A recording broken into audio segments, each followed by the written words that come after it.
யாருமே நேத்து தூங்கல. இந்த மாதிரி சென்டென்ஸ் நம்ம எப்படி சொல்லலாம்? Nobody slept yesterday. Nobody slept yesterday. யாருமே நேத்து விளையாடல. Nobody played yesterday. Nobody played yesterday. யாருமே நேத்து சாப்பிடல.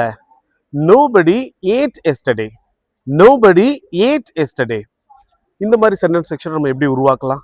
Nobody plus verb to plus இங்க இதற்கு உண்டான ஒரு keyword yesterday, last week, last month. So இதுதான் இந்த சென்டென்ஸ் செக்ஷனோட ஃபார்மேட். இதை வச்சு நம்ம அழகாக நம்மளால நிறைய சென்டென்ஸ் உருவாக்க முடியும். இங்கே நோபடி அப்படின்னாலே இங்கே negative operator. Okay, you don't think that நேற்று யாருமே சாப்பிடல, நோபடி டிட் நாட் ஈட், இப்படி நம்ம உருவாக்க கூடாது. Nobody add yesterday.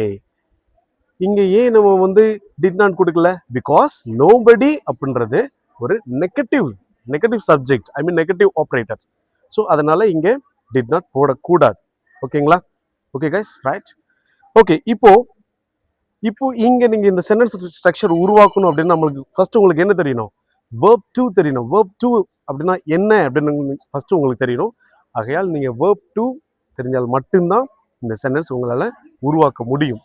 Okay okay guys, இப்போ உங்களுக்கு உண்டான ஒரு சென்டென்ஸ். யாருமே என்னோட வீடியோவை பார்க்கல.